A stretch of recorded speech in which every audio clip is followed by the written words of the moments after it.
Antes de dar inicio a la conferencia, me voy a permitir dar algunos datos curriculares de la trayectoria del doctor Calvo Soler. Él es profesor titular de la Universidad de San Andrés en Argentina y de la Universidad de Girona en España.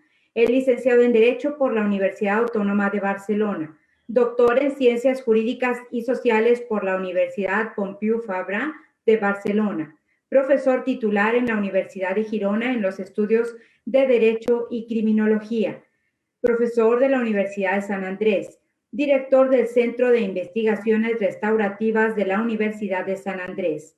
Ha sido y es investigador en diferentes proyectos del Ministerio de Educación y Ciencias de la Generalitat de Cataluña y de la Unión Europea. Actualmente es miembro investigador del proyecto La Responsabilidad Penal de Empresas Transnacionales por Violaciones a los Derechos Humanos y al Medio Ambiente, en el que destacan sus intervenciones y asesoramientos para la implementación de respuestas restaurativas en este tipo de ilícitos.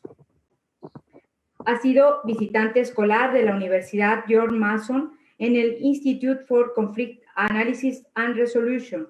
Es director de la colección de Prevención, Administración y Resolución de Conflictos de la editorial Gedisa de Barcelona, director de los programas de justicia juvenil y prácticas restaurativas de San Isidro y Pergamino en Argentina, coordinador del programa de prácticas restaurativas de la Unión Argentina de Rugby. Ha impartido en cursos de máster, especialización y conferencias en las universidades de Castilla-La Mancha, Alicante, Barcelona, Sevilla, Ramon Llull en España, Florencia, Pavia en Italia, Universidad de Palermo y Universidad de Buenos Aires, Argentina, así como en la Universidad del Norte, Universidad del Atlántico y Cámara de Comercio de Bogotá en Colombia. Institutos de Justicia Alternativa de Jalisco, en la Universidad de Guadalajara y el ITAM en México. Universidad Federal de Minas Gerais en Brasil. Destacan además sus últimos libros, Donde la justicia no llega y Justicia Juvenil y Prácticas Restaurativas. Y el día de hoy agradecemos su participación en la 11ª semana de la mediación del Poder Judicial del Estado de Nuevo León. Cedo el uso de la palabra al doctor Raúl Calvo Soler. Bienvenido, doctor. Bueno, muchísimas gracias, muy amable por la... Al contrario, un placer. Un placer para mí, gracias Toñita, de verdad. Nada, en primer lugar agradecer enormemente al Consejo la invitación, la paciencia a Marta con el día a día de todos, que suele ser bastante complejo, y a usted por esta presentación que ha hecho de mi persona. Así que muchísimas gracias a todos por estar ahí.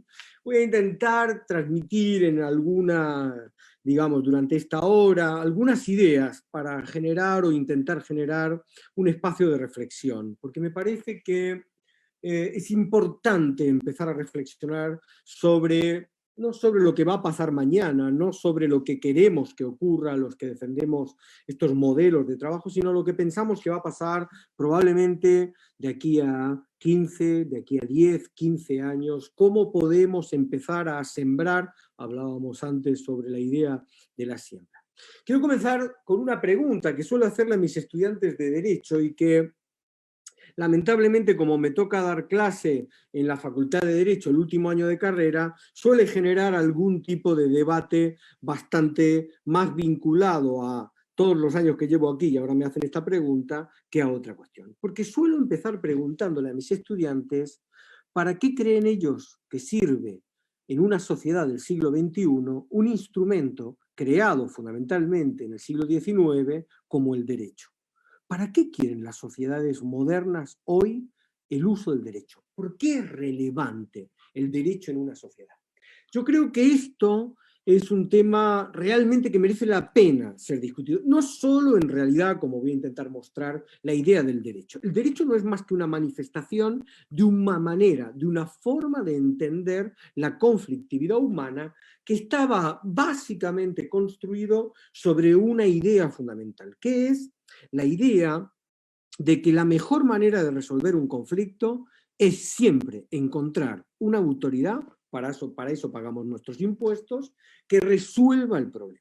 Siempre les digo, cuando tu hijo, cuando es pequeño y viene a casa y te dice, papá, me peleé en clase o tuve un conflicto con un compañero en clase, no es extraño, preguntas del tipo, ¿se lo dijiste a la maestra? ¿Lo hablaste con ella? En resumen, ¿te buscaste una autoridad que resolviese el conflicto? Yo recuerdo, por ejemplo, cuántas veces en mi país, hablando con policías, han tenido que venir cientos de veces a un departamento, a un piso determinado por conflictos vecinales para hacer una pregunta del millón. ¿Usted alguna vez habló con su vecino? No, nunca. Para eso están ustedes. Hay una visión de la conflictividad que de alguna manera se caracteriza por estas dos ideas. Por un lado, frente al conflicto, lo mejor que uno puede hacer, salvo el ejercicio puro y duro de la violencia, es buscar una autoridad que ejerza ella la violencia. Buscar esa autoridad que nos ayude a nosotros a conseguir aquello que estamos buscando dentro del conflicto. La segunda idea dramática de este modelo de trabajo es la cuestión referida a la despersonalización. Digamos, la idea fundamental es que nosotros hemos sido educados, hemos sido pensados, hemos sido construidos en un espacio donde la conflictividad no la hacemos nuestra. No hay una manera de decir esto es mi conflicto, yo me hago cargo de mi conflicto, yo quiero enfrentar mi conflicto. Hay una visión que tiene que ver con que el conflicto lo tiene el otro, que el conflicto lo genera el otro, que es la autoridad la que debe resolver el conflicto. Esta idea de una autoridad más un sujeto despersonalizado, un sujeto que, como suelo decirle a mis alumnos, es más una parte del conflicto que un participante en la búsqueda de la solución, esa construcción tiene como uno de sus ejemplos paradigmáticos, pero no el único, la podemos ver en las escuelas, en la gestión pública, en los programas, en cómo se trabaja en las ciudades, ese modelo de trabajo, esa visión de enfrentar la conflictividad, ha tenido un espacio paradigmático en la idea del derecho. La idea de que, a fin de cuentas, cuando yo tengo un conflicto con alguien, lo mejor que puedo hacer es buscar a un tercero con poder que se ocupe de resolver esta conflictividad. Ahí su señoría, el juez, tiene un papel determinante. Entonces lo que yo hago es acudir a esta institución, acudir a ella para que este juez resuelva las pretensiones, los reclamos que las partes le presentan o que las partes le proponen. Entonces ese juego en el que el derecho juega bien, digamos, sabe jugar, es un juego que responde a este modelo que se denomina por adjudicación. Hay alguien, un tercero, el juez, que adjudica una solución.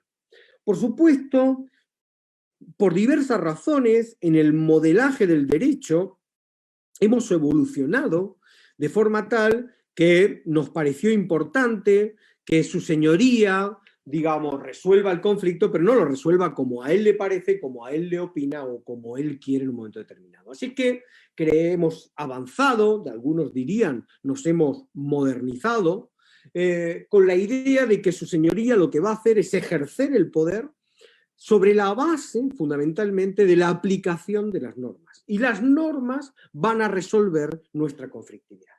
Creo que si uno lo piensa de esta manera, si vuelvo a hacer la pregunta, ¿para qué quiere una sociedad del siglo XXI el derecho? Probablemente una respuesta bastante intuitiva es que el derecho sirve en el siglo XXI para ayudar, mejorar las posibilidades de resolver conflictos que tienen los ciudadanos. Esta idea, que por cierto no es una idea novedosa, es una vieja idea, una vieja caracterización del papel del derecho, del papel que está llamado a jugar el derecho en nuestras sociedades, esta idea parece en los últimos tiempos puesta en discusión de una manera muy profunda. ¿Por qué está puesta en discusión? Bueno, yo creo, y eso publiqué un libro hace algunos años que se titula Donde la justicia no llega, donde yo intentaba explicar que probablemente el problema mayor no es tanto qué es hoy el derecho, el problema mayor es qué es hoy el conflicto y qué es una sociedad o qué son los conflictos en nuestra sociedad. Yo decía que pienso que hay tres características que definen de alguna manera la conflictividad en el siglo XXI. Quizás todo lo que nos está pasando con el tema de la cuarentena, la desesperación profunda de que no haya una autoridad que sea capaz de resolver el problema, que aparezca la vacuna, la sensación de que uno va a tener que empezar a hacerse cargo de ciertas cosas para resolver o para ser parte de la solución de ese problema, esa sensación pone en jaque esta caracterización de la idea de alguien resuelve el problema que las partes tienen. Así que lo que vamos a tener es un conjunto de relaciones en la sociedad que empiezan a ser específicamente distintas de las relaciones que históricamente hemos tenido, al menos en tres espacios, y que ponen en discusión el papel del derecho. Lo primero que yo denoto cuando miro las relaciones y entre ellas el conflicto en las sociedades modernas, entre la gente de las sociedades modernas, es que estoy convencido que nuestras relaciones conflictivas son mucho más complejas que las relaciones conflictivas en el pasado. Complejo aquí en un sentido, complejo en el sentido de que el conjunto de elementos característicos, definitorios de la conflictividad en este siglo, claramente es superior, es más amplio que las características definitorias de los conflictos del siglo pasado. O dicho de otra manera, que el conjunto de elementos que definen la conflictividad humana hoy parece tener un volumen de alternativas y de indicadores disponibles mucho más amplio que el que había en el siglo pasado. Para empezar, por ejemplo, desde el punto de vista de la idea de alternativas disponibles, de la idea de opciones o posibilidades para crear conflictos y para resolver conflictos. Por ejemplo, yo siempre les recuerdo a mis estudiantes que recordaba que cuando yo estudiaba en la Universidad Autónoma de Barcelona, recuerdo que cuando íbamos al bar a almorzar al mediodía, bueno, teníamos, en el mejor de los casos, primero en el menú un primer plato, el primer plato era obligatorio y te permitían elegir entre 2 o 3 platos segundos, el postre venía obligatorio y te permitían elegir si lo cambiabas por el café, etc. Bueno, yo no sé si últimamente han ido a un bar en una facultad, al menos en las facultades que yo conozco, tú tienes 4 primeros, 5 segundos, 3 postres, como para crear un espacio de decisión y de elección. El conjunto de opciones disponibles para cualquier decisión de un individuo hoy es claramente superior al conjunto de opciones disponibles en el pasado. Entonces, sea que quieras comprar un coche, ropa, una computadora, esto mismo que nos está pasando ahora. Fíjense, es muy interesante. Aprendimos rápidamente la necesidad de la videoconferencia, pero automáticamente tenemos 100 plataformas distintas intentando copar el mercado. Para cualquier posibilidad, para cualquier situación tenemos un volumen de complejidad, un volumen de opciones. Y lo mismo le pasa al conflicto. El conflicto en el siglo XXI, los conflictos del siglo XXI, en mi opinión, se caracterizan porque el conjunto de indicadores que definen la conflictividad es claramente superior a lo que eran los indicadores del siglo pasado o de tiempos pasados. La segunda característica que yo diría que se ha modificado de una manera fundamental ha sido la cuestión del dinamismo. ¿Ustedes no sienten que alguien apretó el acelerador de la vida? ¿No sienten como que todo es más rápido? ¿Todo va a mucha mayor velocidad? Yo me mencionaba, digamos, el otro día contaba, yo aprendí a usar el WhatsApp para comunicarme con mi hijo. Y cuando le mandé el primer mensaje me dijo, papá, qué anticuado, esto ya no se usa. ¿A qué velocidad tenemos que acomodar nuestra capacidad para, digamos, el 99% de nosotros somos analfabetos tecnológicos, pero no porque no queramos aprender, sino porque a la velocidad que se transforma todo, no podemos estar al día. Entonces hay un choque de velocidades, hay un choque del dinamismo. Ya no el problema de la conflictividad, no es solo que hay un conjunto de alternativas mucho mayor, sino que esas alternativas cambian a una velocidad inusitada.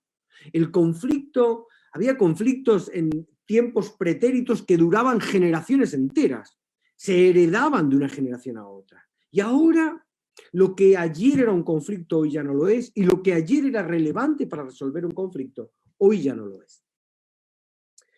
La tercera característica que me parece importante señalar es que yo creo que estamos frente a una generación que yo admiro en muchas cosas y en una de ellas de una manera inusitada. Quisiera ver esto desde una lógica optimista. Yo sé, como alguien me recordaba, que un optimista no es más que un pesimista mal informado. Bueno, permítanme que manifieste mi desinformación en todo caso, pero quiero verlo desde un lado optimista. Yo pienso, sin intentar acreditar un conocimiento científico sobre esto que voy a afirmar, pero pienso que de alguna manera nuestra cultura, como fuimos formados en el pasado, nos condujo fundamentalmente a asignar autoridades a las personas por el lugar que ocupaban. Por ejemplo, tu padre era tu padre. Si era tu padre, era indiscutible su condición de autoridad, porque la condición de padre venía revestida de la condición de ejercicio de autoridad. Discutiríamos más o menos, depende de cada uno, pero en el promedio, el reconocimiento del papel de padre venía acompañado del reconocimiento de una autoridad. Lo mismo ocurría con conceptos o espacios que son estructuralmente construidos desde una asimetría del poder. Por ejemplo, el profesor en la escuela, el entrenador, eran elementos. Yo recuerdo cuando yo iba a entrenar, en el entrenamiento, bueno, él era el entrenador, y ser entrenador significaba, desde mi punto de vista, una concesión de un papel de autoridad. Yo creo, y este es mi punto de optimismo respecto a la generación presente, yo creo que esta es una generación que no regala autoridad. Yo creo que estas son generaciones con una fuerte capacidad de poner en cuestión la autoridad. Estas son generaciones que tienen una fuerte dinámica para poner en juego el discurso de la autoridad. Siempre he dicho que esta es una generación en un entrenamiento, en un aula, que si tú quieres ser autoridad, te lo tienes que ganar, porque estas generaciones no regalan autoridad por el lugar que ocupas. Entonces, pienso que esto es una característica, en mi opinión, muy positiva de esta generación, muy interesante. Bien, si yo tengo relaciones conflictivas que se caracterizan fundamentalmente por este nivel de complejidad, por este nivel de dinamismo y por este desmantelamiento del discurso de la autoridad, me parece que intentar llegar a ello desde el discurso del derecho, o al menos desde el discurso del derecho como lo hemos conocido hasta ahora, es en todo caso un fracaso asegurado. Y lo es básicamente porque el derecho es un instrumento que tiende a simplificar la realidad, que tiende a hacer una foto, tiende a ser estático y no dinámico, y que está construido, basado y diseñado desde el pensamiento de la autoridad. Así que ahora yo tengo un instrumento que es fundamentalmente simplificador de la realidad. Lo que dice el derecho es cuando se dé la propiedad 1, 2 y 3, y esto lo eligió el legislador, entonces debe pasar esto. Esto es simplificar la complejidad de la realidad.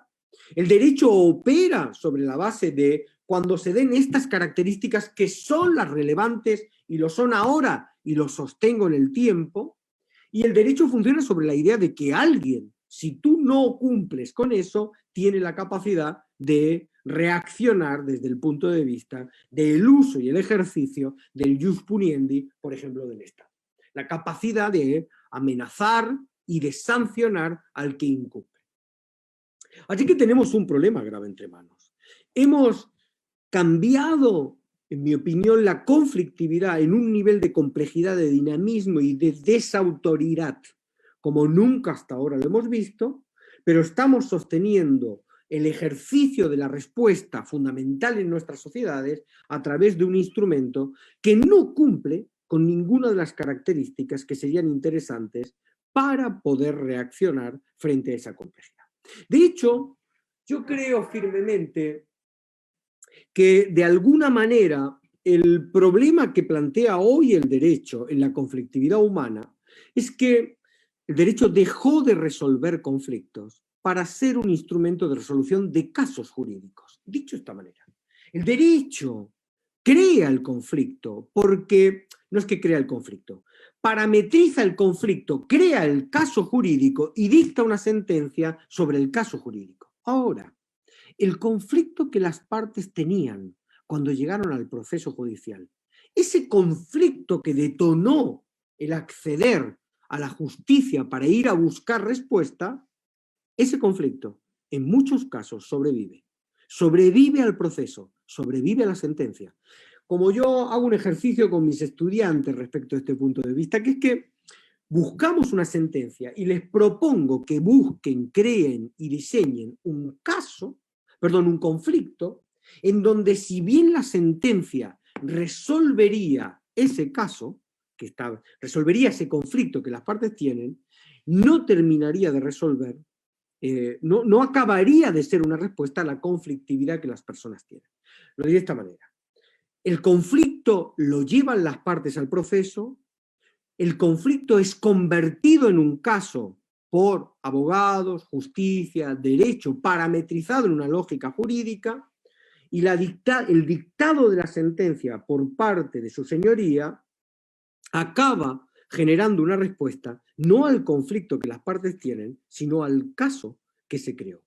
Este desfasaje a mí me parece terriblemente problemático. Y yo creo firmemente que el desfasaje entre tener un instrumento que hasta ahora resolvía conflictos y que ahora solo resuelve casos, o que en la mayoría de los supuestos solo resuelve el caso, este desfasaje es el que está poniendo en jaque, creo que en muchas partes del mundo, la manera, la forma, el papel que está llamado a jugar el derecho en nuestras sociedades. Yo creo, no sé, en muchos países que yo conozco, España, Argentina, Colombia, muchos países, creo que México no es una excepción, el papel que está llamado a jugar el derecho en nuestras sociedades es cada vez menos relevante. Esto no quiere decir que no haya derecho y no quiere decir que no haya muchos abogados y muchos juristas.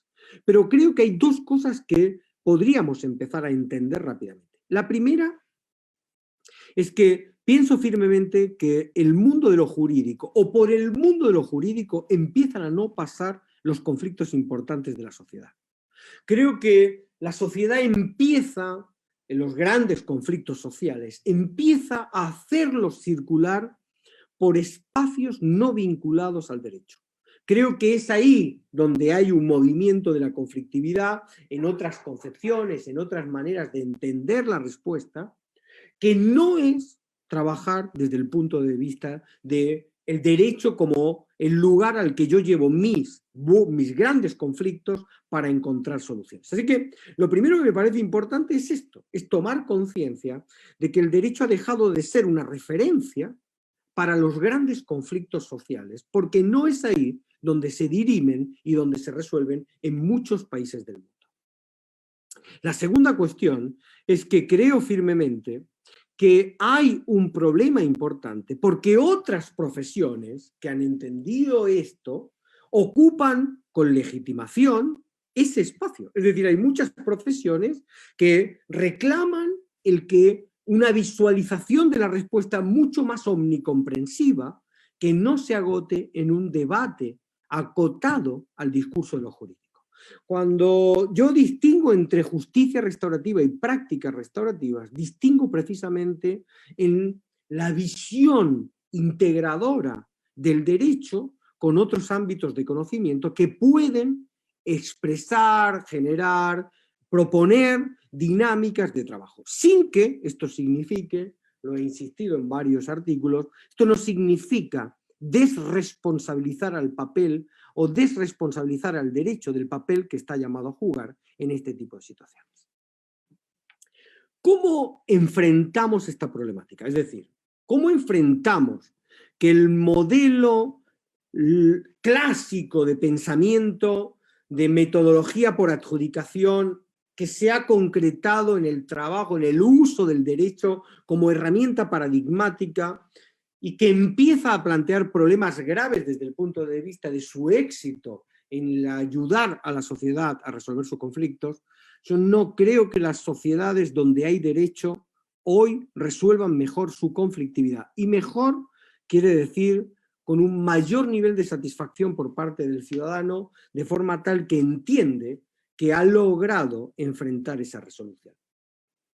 Yo creo que la manera en que podemos enfrentar esto, hay varias formas, para poder lograr que de alguna manera el encaje entre caso y conflicto sea un encaje real. Es decir, lograr construir una imagen del derecho, una imagen de la práctica jurídica que sea integradora de otras prácticas profesionales, que sea comprensiva y que sea también una práctica que explica el lugar que está llamado a ocupar frente a otros ámbitos de conocimiento. Yo creo que esa cuestión, ese desencaje, ha venido a ser intentar resuelto por diferentes vías. Una de ellas, probablemente no en vano, esta es la Semana de la Mediación, una de las maneras en las que se ha intentado es atraer las metodologías alternativas, complementarias, idóneas, pónganle el nombre que quieran ponerle, al ámbito de la resolución de la conflictividad. Es decir,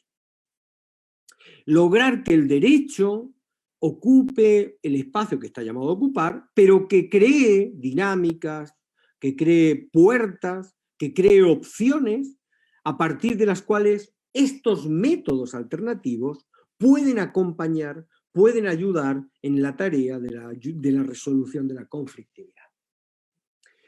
¿Cuál es el futuro de esta estrategia? La verdad que yo creo que es un futuro muy importante, pero creo que el desarrollo de estas estrategias será mayor con el paso del tiempo. Necesitamos cambiar cosas muy básicas para que los métodos alternativos, el ejemplo paradigmático es la mediación, ocupen un lugar mucho más protagónico en el ciudadano, en su día a día, en su cotidianidad y en su conflictividad. Porque aquí aparece un problema que no es menor, o al menos en algunos países no es menor.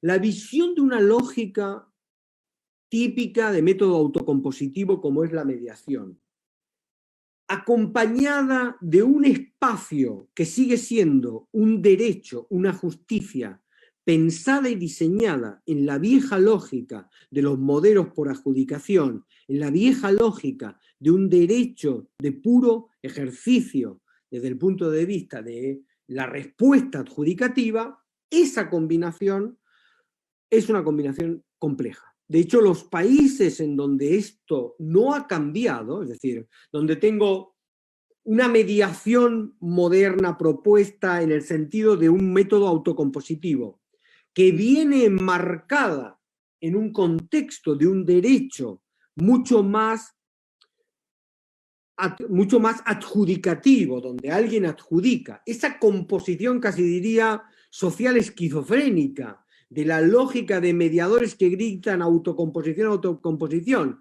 frente a una justicia que habla de yo dicto sentencia, esa lógica confrontativa en muchos países no ha tenido un buen resultado, ni para unos ni para los otros.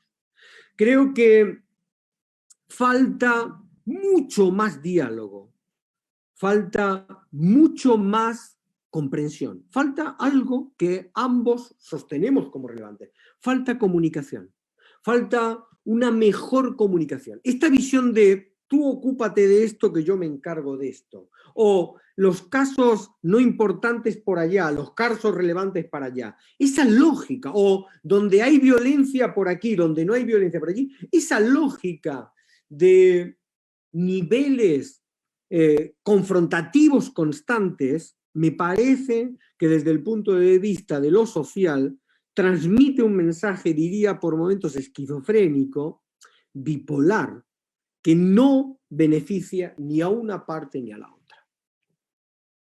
¿Qué podemos hacer frente a todo esto? Bueno, mi propuesta es que necesitamos no solo desarrollar, proponer, incorporar mejores mediaciones, mejores mediadores, mediaciones mucho más potentes, desarrollos tecnológicos mucho más importantes.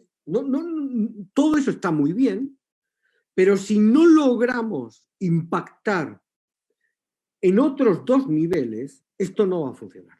Uno de ellos es un nivel cultural, es un nivel sobre la cultura social.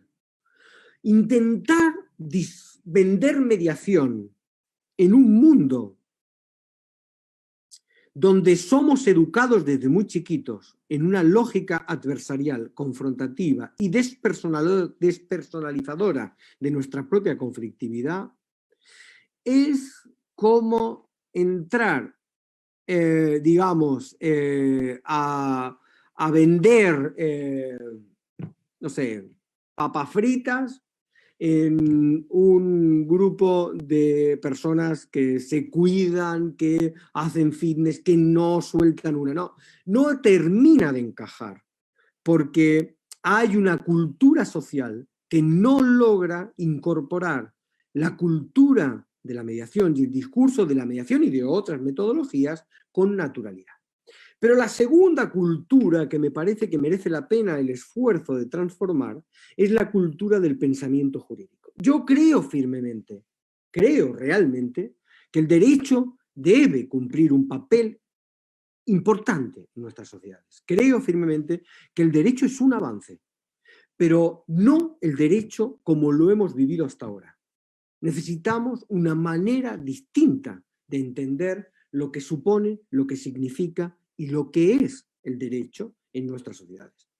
Si nosotros no logramos este cambio cultural, si no logramos esta transformación más profunda desde el punto de vista cultural, yo creo que vamos a crear de nuevo espacios de culturas necesarias y antagónicas, necesariamente confrontativas y antagónicas. Vamos a tener un discurso que habla de resolver dialogando, que habla de sentarnos, que habla de encontrar respuestas, que habla de sumar, y otro discurso que, legitimado totalmente, habla de hay cosas que ustedes no pueden resolver, esto tiene que resolverse de arriba abajo, ustedes no pueden construir esos procesos de diálogo.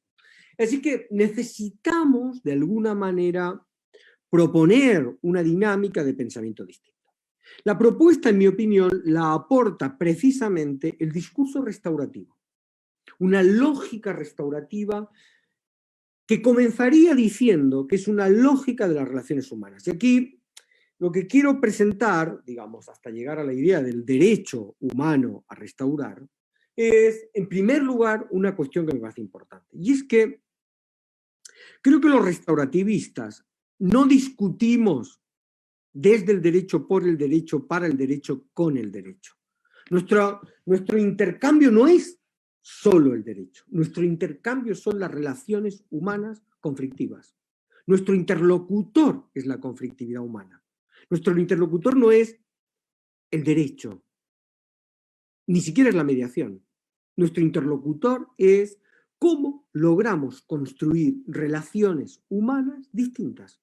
¿Cómo logramos conectarnos? Por eso, por ejemplo, en el mundo hay escuelas restaurativas, en el mundo hay ciudades restaurativas, hay políticas públicas restaurativas, hay regímenes restaurativos, hay derechos y procesos judiciales restaurativos y hay que no lo son. Entonces, creo que lo restaurativo, lo primero que uno tiene que tener en cuenta es que la referencia del pensamiento restaurativo no es el derecho, son las relaciones humanas.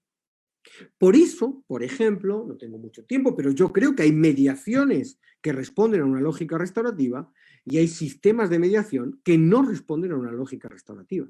Hay una mediación pensada filosóficamente, Horney, Habermas, desde una lógica de la comunicación y de la interacción restaurativa, y la hay que no está vinculada con ese espacio de restauratividad. ¿Qué propone lo restaurativo? Bueno, a mí parece, a fuerza de intentar ser muy acotado y muy, digamos, más claro que explicativo en este sentido, yo diría que los restaurativistas proponemos 3 o 4 ideas claves. La primera idea, yo en el libro este de Justicia Juvenil y Prácticas Restaurativas insistía en el espacio que a mí hoy, uno de los que más me interesa, que es el tema del trabajo con jóvenes en conflicto con la ley penal. La primera cuestión que nos parecía importante, o que me parece importante señalar, es que un restaurativista lo que le pide al ciudadano en sus relaciones conflictivas es que sea menos parte y más participante.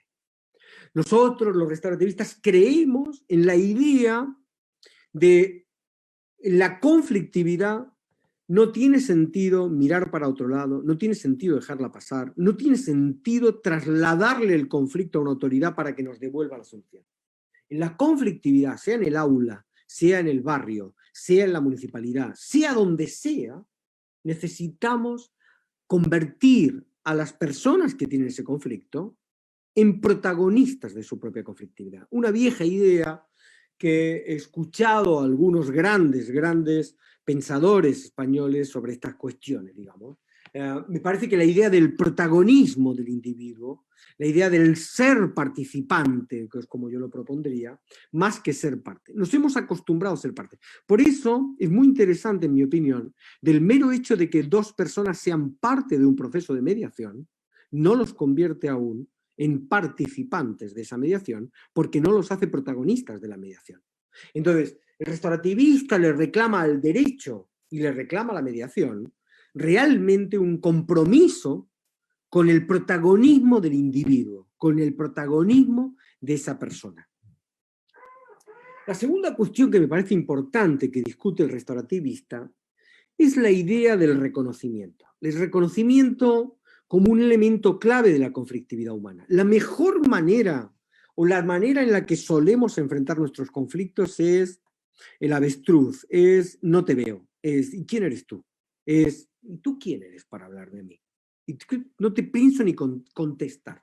Esta idea del reconocer al otro, esta idea de darle el lugar al otro, esta idea de reconocer mi actuar, mi protagonismo en las acciones dentro del conflicto. Entonces, conflicto yo ninguno, conflicto él o ella. Bueno, esa falta es la construcción del discurso del reconocimiento, que a mí me parece que ha sido uno de los grandes olvidados. Nosotros en el programa de justicia juvenil estamos trabajando muy fuertemente el tema del reconocimiento porque los jóvenes, que sobre todo en el ámbito en conflicto con la ley penal, plantean problemáticas muy importantes desde el punto de vista del reconocimiento.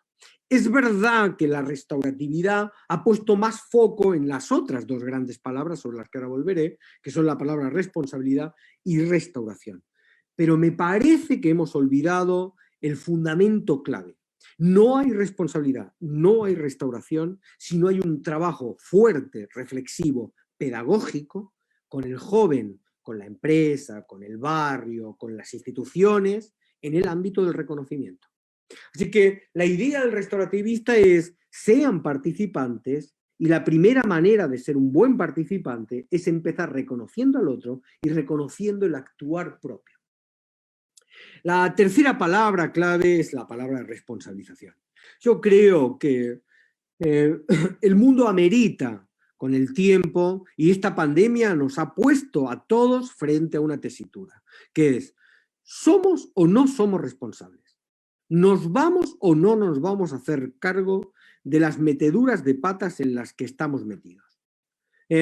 Uno puede pensar simplemente, bueno, ya aparecerá la vacuna, ya aparecerá la autoridad que resuelva el problema. Sí, pero mientras tanto, el coste de una comunidad irresponsable en un contexto de cuarentena es enorme.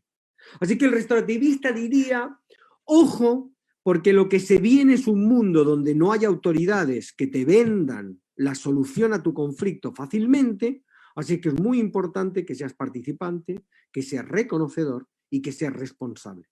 Entonces, esas tres ideas parece que son importantes desde el punto de vista del discurso del restaurativista. La cuarta palabra es la palabra restaurar. No tengo mucho tiempo, pero para decirlo rápidamente, yo he participado, como citaba anteriormente la maestra, que yo participo como en un programa que trabaja delitos medioambientales y vulneración de derechos humanos por empresas transnacionales. Hay una idea que a mí me parece que es fundamental y es que reparar no es igual a restaurar. Indemnizar no es igual a restaurar. Los procesos reparadores e indemnizadores operan en una lógica de tangibilidad y solo de tangibilidad. El discurso restaurativo opera en una lógica que puede ir desde lo tangible a lo intangible. Opera en una lógica mucho más abarcativa, mucho más impactante. Reparar un delito medioambiental no es pagar cuántas hectáreas mi error en la empresa minera han destruido de tus cultivos.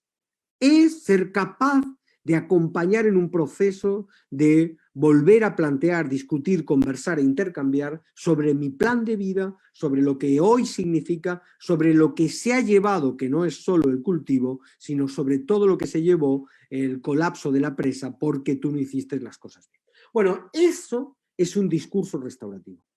Entonces, ya tengo 4 conceptos claves. El concepto de la idea del ser participante, el reconocimiento, la responsabilización o la restauración. Y la última palabra, a mí me parece que es la idea de transformar. Creo que el restaurativista cree que las personas en la conflictividad, que se hacen participantes, que reconocen, se responsabilizan y restauran, esta interacción de este modelo de relaciones humanas, de esta respuesta frente a la conflictividad, permite la idea del optimismo en la transformación. Permite la convicción de que desde este lugar vamos a poder transformar las cosas, va a poder ser distinto. Mañana nuestro conflicto tiene una solución, cosa que hoy no somos capaces de visualizar, porque no podemos trasladarlo a una autoridad y porque no sabemos qué hacer con lo que tenemos encima de la mesa. Si uno piensa esta lógica de lo restaurativo, que por cierto se aplica en una multiplicidad de espacios. El discurso restaurativo no es solo el discurso, el caso paradigmático es el derecho penal, pero no solo es la lógica restaurativa en el derecho penal. Hay procesos de familia restaurativos y procesos de familia retributivos. Hay concursos preventivos, suspensión de pagos restaurativas y suspensiones de pago que son quiebras básicamente punitivistas o retributivistas. Hay una lógica de las relaciones laborales restaurativa y una lógica de las relaciones laborales que es puramente retributiva. Entonces, lo que está poniendo en jaque el restaurativismo no es solo cómo cambiamos el derecho penal. Lo que está poniendo en jaque el restaurativismo es cómo cambiamos la lógica del pensamiento jurídico como un elemento que más que desplazar a los individuos, que más que apartar el discurso del reconocimiento e imponer un discurso desde el punto de vista de la confesión, de la idea de una vieja distinción interesante, la distinción entre tener una obligación y sentirse obligado. El derecho ha operado históricamente sobre la presión para lograr que la gente acepte que tiene obligaciones, no para lograr que la gente se sienta obligada. Y esta es una distinción no menor. Para el restaurativista es más importante que el individuo se sienta obligado, que el individuo visualice que tiene una obligación, porque el sentirse obligado va de dentro hacia afuera y esto permite una transformación de ese nivel. Bueno, en un contexto como el que reclama el restaurativismo de estas características, hay una transformación de la lógica del pensamiento de lo jurídico. Además hay un dato más que me parece que es importante, y es que el derecho restaurativo, el pensamiento de una lógica, de una justicia y de un ámbito jurídico restaurativo, no es confrontativa con otros ámbitos de conocimiento, no entra al choque con otros ámbitos de conocimiento. La justicia restaurativa, en cualquiera de sus múltiples expresiones, las escuelas restaurativas, apuntalan la idea de la creación de pasarelas, de la creación de intercambio de opiniones. La idea de que el derecho es aquel espacio en el que la respuesta frente al joven en conflicto con la ley penal, frente al divorcio, frente a la conflictividad, puede ser diseñada, pensada desde una multiplicidad de maneras de entender las dinámicas. Hay una manera diferente de crear estos procesos de interacción. Por eso, cuando yo en el libro insisto sobre la justicia y las prácticas es el conjunto de desarrollos que otros conocimientos, en conexión con la respuesta del pensamiento el pensamiento del derecho, pueden producir esta transformación, pueden producir este cambio. ¿Qué supone todo esto? Bueno, supone ahora sí, entrando por último en la parte más vinculada al ámbito del derecho penal, que es el espacio, supone algo importante. Supone, por ejemplo, el restaurativismo supone un cambio de foco. Creo que los restaurativistas no nos interesa tanto el debate sobre la culpa como el debate sobre el daño. Nosotros creemos, o diría que yo creo como restaurativista, que el derecho observa o mira o da sentido, visualiza el daño de la conflictividad en lo social, o el derecho no puede tener un papel relevante desde el punto de vista social. Creo que el derecho no es solo un instrumento de búsqueda y captura de culpables. El derecho es un espacio de reconocimiento del daño de una conflictividad mal resuelta. Entonces, me parece que cuando uno pone el foco en el daño, cuando uno traslada el discurso, y los que hemos sido formados en el ámbito jurídico sabemos cómo nos han golpeado con el discurso de la culpa constante, cuando uno traslada un momento el debate de la culpa y pone en el centro de la ecuación el discurso del daño, empieza a haber una transformación fundamental. Había un famoso filósofo del derecho español, Elías Díaz, que decía que o el derecho sirve para que una sociedad viva mejor o no sirve para nada. Y yo creo firmemente que la razón por la que el derecho sirve para que una sociedad viva mejor es precisamente la concurrencia de buscar respuestas frente a la pregunta de qué daño ha sido causado. Hace algún tiempo, dando una charla en México precisamente, yo contestaba a una persona que me hizo una pregunta, contestaba que si un profesor entra en un aula y ve un jarrón roto en mitad de la clase y grita ¿quién lo ha hecho?, probablemente responde a una lógica retributiva. Ahora, si grita ¿qué ha pasado?, probablemente responde a una lógica restaurativa. Y este es el punto que me parece clave de la interacción. El punto clave está en el hecho de que el elemento dinámico del pensamiento jurídico es la visualización del daño que ha generado o que ha producido un determinado delito. Entonces, en ese contexto de visualización del daño, a mí me parece importante tener en cuenta algunas cuestiones.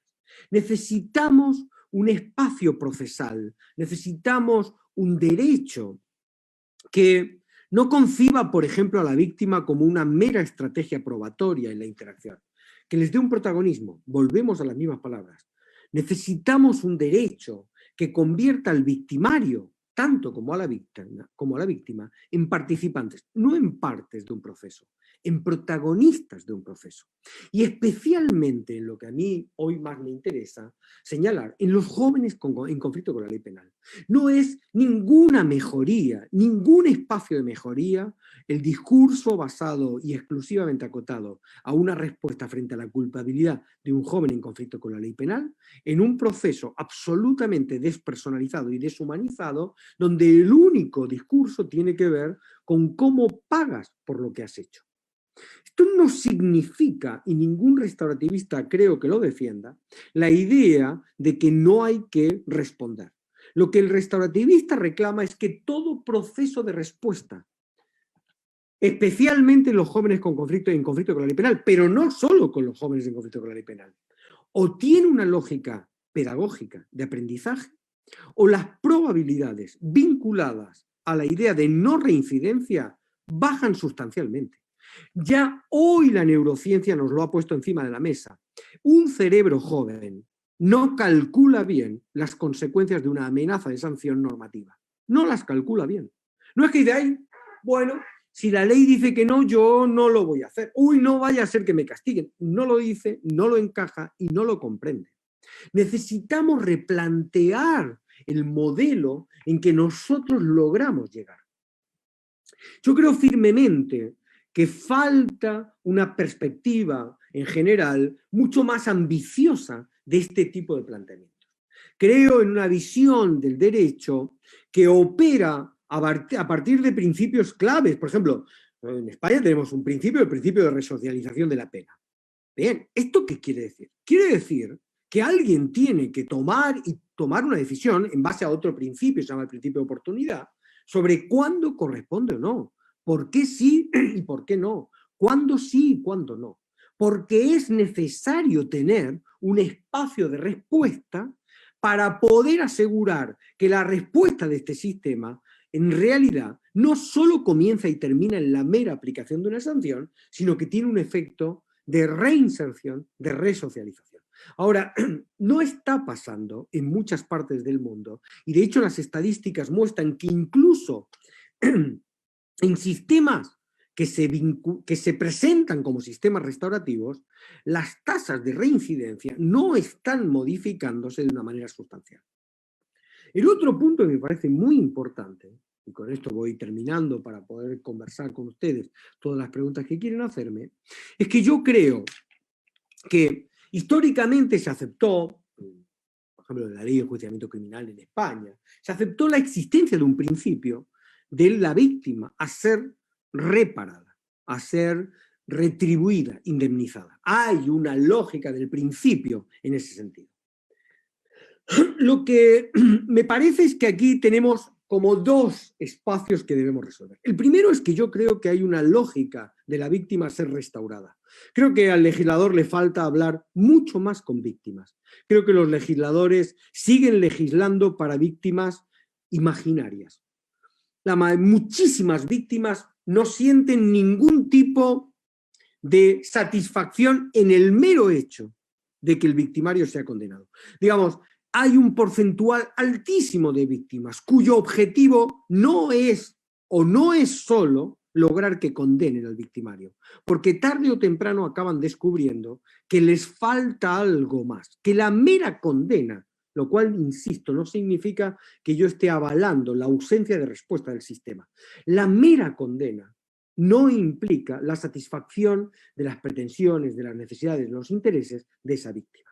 Así que cuando el legislador crea, diseña y piensa en un principio de reparación de víctimas, debería empezar a pensar en un principio de restauración de víctimas, mucho más ambicioso, mucho más real de lo que significa hoy ser víctima en nuestra sociedad.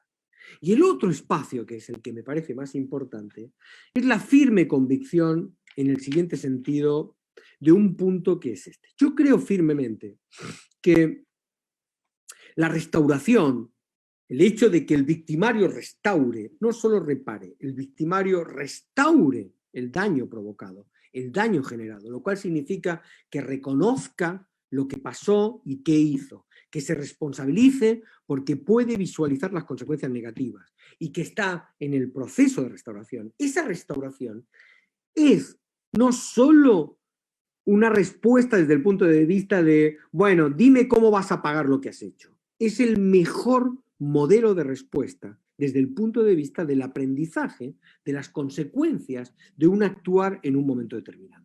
Es una manera adecuada de contestar desde el punto de vista de lo que ha sido el daño que mi actuar ha provocado. Pero creo firmemente que especialmente con los jóvenes en conflicto con la ley penal, yo creo que deberíamos avanzar en dar un paso más. Yo creo que cualquier Estado que no aporte, permita, posibilite que un victimario restaure, lo cual no significa, insisto, inhibir la respuesta jurídica al sistema. Un sistema que no permite a alguien restaurar, no solo vulnera el principio desde el punto de vista de la lógica de una víctima restaurada, sino que vulnera algo más importante. Vulnera la posibilidad, la oportunidad de cualquier ciudadano de entender lo que ha hecho, el daño que ha causado y hacerse cargo de eso desde el punto de vista de sentir una obligación para poder transformar esa dinámica. Yo creo que ese es el punto clave. Necesitamos un derecho, necesitamos una conceptualización del derecho, una conceptualización social, donde ya no hablo solo de jueces, fiscales, defensores, donde el profesor, el entrenador, la gente en el barrio, el vecino, unos a otros nos concedamos la oportunidad, porque es un derecho del otro, para que pueda restaurar el daño que ha generado. Creo, y con esto termino, esto que decía Goethe, que las buenas personas piden perdón por sus errores, pero las grandes personas restauran los errores que han cometido o las consecuencias dañinas de los errores cometidos. Creo que cada vez que el derecho le niega a alguien la oportunidad de restaurar, está negando un derecho fundamental y está negando una oportunidad para que un joven o una persona que ha cometido un delito y debe ser sancionado por él, tenga la oportunidad de convertirse en una gran persona. Bueno, muchísimas gracias por escucharme, esto es lo que quería compartir con ustedes y ahora encantadísimo de contestar a las preguntas que ustedes tengan para hacerme. Muy amable, doctor, muchas gracias. Karen Garza pregunta, ¿usted cree que el papel que juega el derecho hoy en día resulta más útil que anteriormente? La pregunta en base a lo que mencionó que a pesar de que ya existe una sentencia, el problema persiste, que el derecho ahora genera el problema. Bueno, yo creo firmemente que el problema fundamental está en que el derecho ha dejado de ayudar a los ciudadanos a resolver sus conflictos. No por nada, sino porque la realidad lo sobrepasó, es lo que intentaba contar. ¿Cómo resolvemos? Digamos, ¿cómo funciona el derecho? El derecho dice, cuando se da la propiedad 1, 2 y 3, entonces debe hacerse algo. Bueno, resulta que la complejidad social y el dinamismo social hace que cuando su señoría dicte sentencia, lo dictará sobre la concurrencia de ciertas propiedades jurídicas. Pero el conjunto de propiedades del conflicto que no están recogidas en una norma no acabarán siendo recogidas en una sentencia. Así que creo que el derecho como lo hemos conocido hasta ahora está condenado a fracasar, como lo hemos conocido hasta ahora. Pero también creo que una sociedad no puede hoy permitirse el lujo de abandonar cualquier espacio de respuesta jurídica. Ahora, ¿jurídica cómo? Jurídica restaurativa. Creo que las sociedades necesitan al derecho, pero no este derecho, necesitan un derecho distinto, igual que necesitan un proceso judicial totalmente distinto, todo lo que son los nuevos modelos en Udinidua y todo lo que son los nuevos debates de los procesalistas, creo que van a poner en jaque precisamente toda esta conceptualización. Muy bien, doctor. Sandra Garza Cavazos pregunta, ¿será solo un problema de comunicación entre los operadores del derecho, sino también de formación de dichos operadores, tal vez desde la universidad? Bueno, es una muy buena pregunta. Creo que en realidad es más complejo que eso.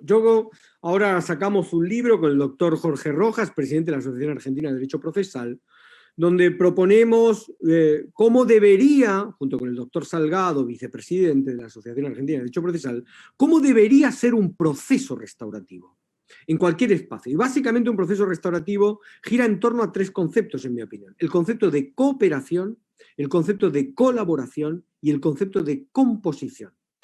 El concepto de cooperación opera en el diseño fino del proceso judicial. Necesitamos instituciones que permitan y avalen la cooperación dentro del proceso. Ahora bien, tener un proceso cooperativo con profesionales que han sido formados en una lógica competitiva y no colaborativa es un problema. Así que la transformación no es solo una transformación del proceso, es una transformación de la manera en que visualizamos el ejercicio profesional del derecho. No hace falta que yo les diga a cualquier jurista que me esté escuchando que una de las pautas que rigen hoy la carrera, la formación de nuestros abogados es, en primer lugar, que la mayoría de ellos no terminarán realizando actividades directamente vinculadas a la práctica profesional del derecho. Hay muchos estudiantes de derecho que no terminan ejerciendo la profesión de derecho. Y segunda cuestión, creo que hay un tema clave, que es que cada vez los abogados trabajan el doble para ganar la mitad. Hay una pérdida, una merma de capacidad y profesional por parte de los juristas. Y creo que esto tiene que ver con cómo y qué jurista pide la sociedad que se necesita hoy. Gracias, doctor. Yasmín García pregunta, partiendo del comentario que realizó en el cual la mediación no debe de tener separaciones, ¿qué opinaría sobre la especialidad en materia penal?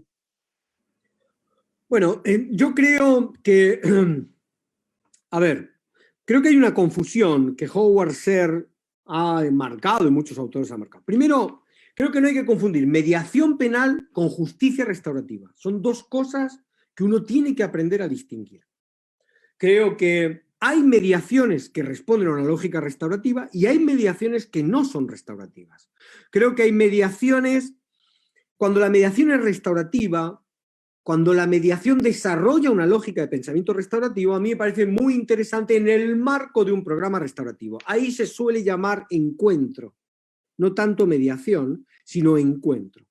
Pero también creo que a base de encuentro entre víctima y victimario, solo a base de encuentro, no vamos a modificar las cosas. Mi experiencia, después de muchos años de dirigir programas, desde el punto de vista sobre todo de jóvenes en conflicto con la ley penal, es que los procesos formativos, de hecho el taller que yo voy a dictar en esta semana gira en torno a esto, los procesos formativos del joven en conflicto con la ley penal antes del encuentro son el 70% del éxito del encuentro. Así que necesitamos mucho más que simplemente encuentro. Necesitamos una transformación del modelo con el que nos acercamos a los jóvenes en conflicto con la ley penal y del modelo con el que nos acercamos a la víctima, más allá del encuentro.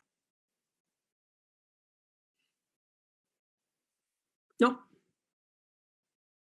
Ahí está. Ahí está ya.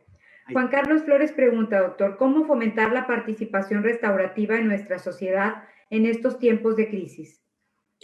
Bueno, precisamente porque estamos en tiempo de crisis. De hecho, pedirle a todos que se hagan conscientes del tema de que están en una cuarentena, que puedan visualizar las consecuencias negativas de no ser participante. Alguien dijo una vez que si uno no es parte, si uno no es parte de la solución es porque es parte del problema. La pregunta interesante es si queremos ser parte de la solución, y el restaurativista diría que sí. Entonces yo creo que hay muchas cosas, al menos hay dos cosas que son claves.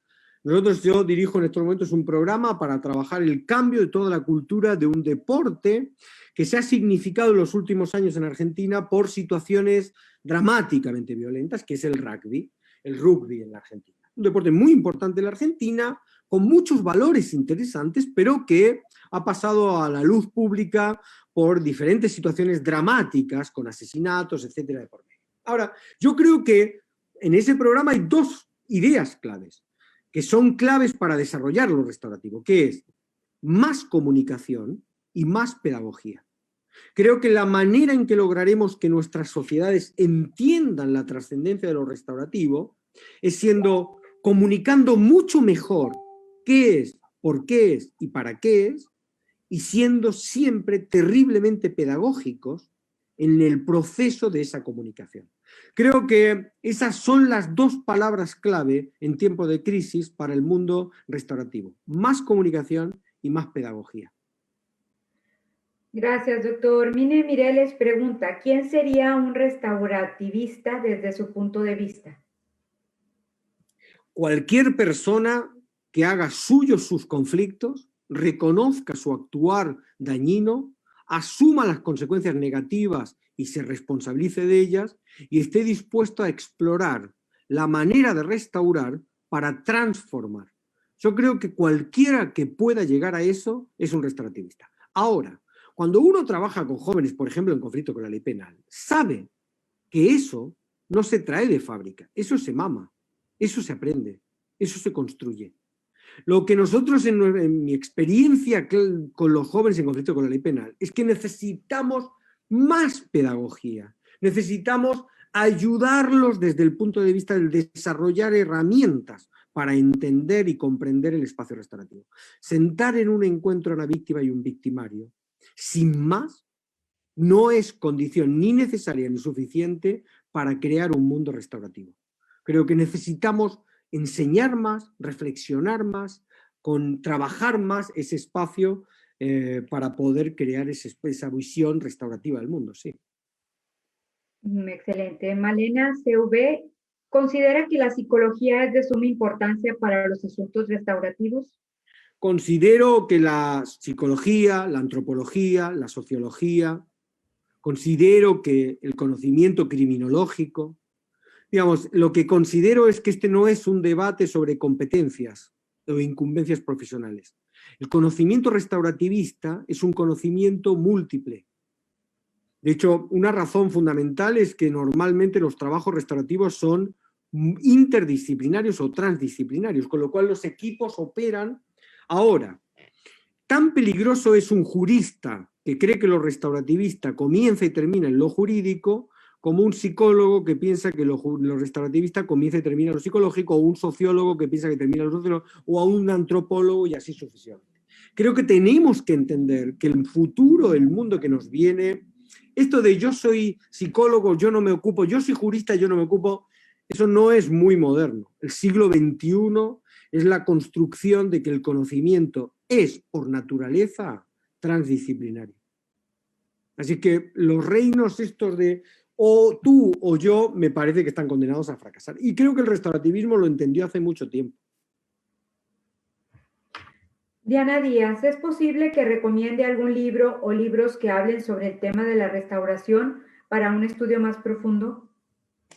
Bueno, a ver, está mal, digamos, pero lo que yo he dicho hoy aquí, en el libro este de Justicia Juvenil y Prácticas Restaurativas, que yo publiqué el año pasado, explicando mi experiencia de trabajo, está, pero digamos, ahí tienen ustedes una visión de lo que yo propondría desde el punto de vista de una lógica restaurativa. Pero hay un montón de libros. Braithwaite, más que libros, autores, Howard Serre, me gusta mucho Braithwaite, un gran autor del pensamiento restaurativo. Hay mucho, mucho. Pero creo que no deben olvidar algo. Es muy interesante leer a los que hablaron de lo restaurativo sin citar lo restaurativo. Habermas, Horney. Creo que estos autores hablaban de cosas que hoy caracterizaríamos como restaurativas, aunque ellos no hablaban de lo restaurativo. Por último, Sandra Garza Cavazos, ¿es posible que al restaurar a la víctima se restaure a sí mismo el victimario? Es posible, pero solo si el trabajo está bien hecho. Porque muchas veces convertimos el proceso de restauración en un proceso de indemnización y ese proceso de indemnización no viene sostenido por un desarrollo cognitivo a nivel de aprendizaje de destrezas, competencias y habilidades en el joven, en la persona en conflicto con la ley penal, para aprender todo lo que esto significa. Yo creo firmemente en esto. Restaurar comienza en un proceso de aprendizaje. De la víctima con ella y con el otro, y del victimario con él y con el otro. Así que creo que no es el resultado, es el presupuesto del proceso, el aprendizaje y la formación desde el punto de vista del desarrollo de estas competencias, destrezas y habilidades. Muy bien.